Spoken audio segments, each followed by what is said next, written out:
I'm always a sucker for like a little tin when I go to the thrift store. I just really liked the shape of it, but I definitely wanted to add to it. So what I decided to do was get some of my plaster of Paris. I bought a big container of this on Amazon. I'll link it below for you, and it lasts forever. So if you get some of this, you'll definitely have it forever. I've done a ton of projects with it. So you just want to mix it with a little bit of water until you get like a paste consistency. I'm going to use gloves because I'm going to come in and actually use the gloves to put the plaster onto my container. And I want this to have a really old look. So I'm just going to be smearing the plaster around the edges. Now, I'm not concerned to cover the entire piece. In fact, I still want some of the original piece to show through, but it's just going to give it a really rough look. Next, I'm going to come in and paint the piece. So I'm going to be using Waverly white chalk paint, and this is just going to be just a fun personal preference kind of piece where I'm just painting it white. I felt like it needed a little bit of black, and whenever I'm like layering colors like this, I always just kind of build as I'm going. So I'm going to add some black around the edges.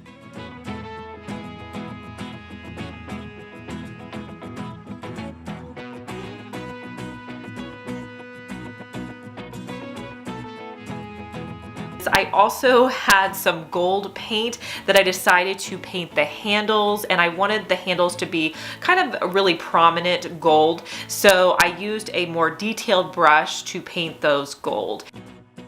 I did mute the gold down a little bit by mixing it with the black.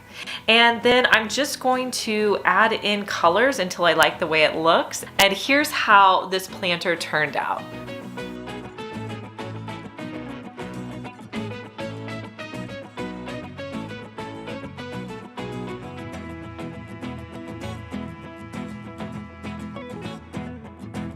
All right, I love this little piece, and it's like a little canister type thing. So I think I'm gonna grab this. It took me a while to decide what to do with this canister, so I'm gonna start off by painting the entire piece with Waverly white chalk paint.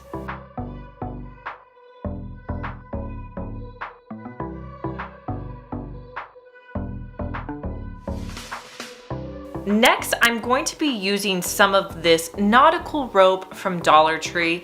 You can pick it up at most Dollar Trees. I'm going to start by taking the nautical rope, and I'm going to start at the bottom, adding some hot glue, and I'm going to be twisting it around the edges.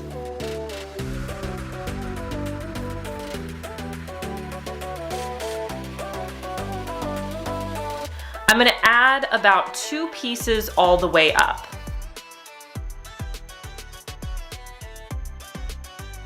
Next, I'm going to take that same nautical rope and I'm going to untwist it. It comes with 3 strands that are twisted together.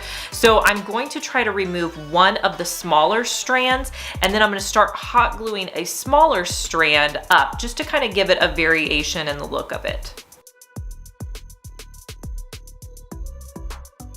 In one of my previous videos, I used the same grass that I have outside. This is what the grass looks like in the winter, and I'm going to be using that to fill up my container.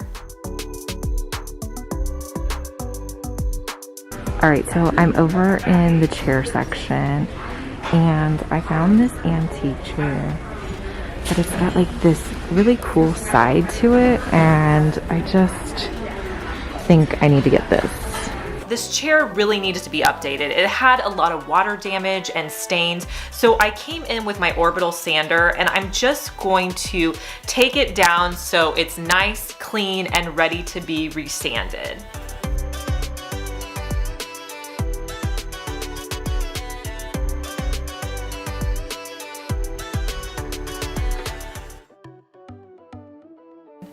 After I was done with the orbital sander, I came in and used just a hand sander to get in the spindles where I wasn't able to get them completely, as well as like in between the spindles. I'm going to be using this early American stain for this project. I picked it up at Home Depot, and I'm just going to wipe on one coat. As I put the coats on, I'm going to immediately pull it off with a rag. I don't want the stain to be on there too long at all. And I'm gonna stain the entire piece.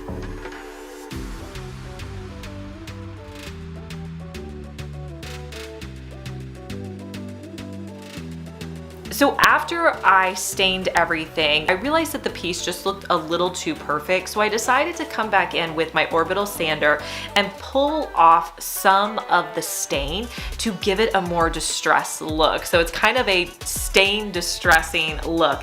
In the end, I think this chair and the vase look so great together in my hallway.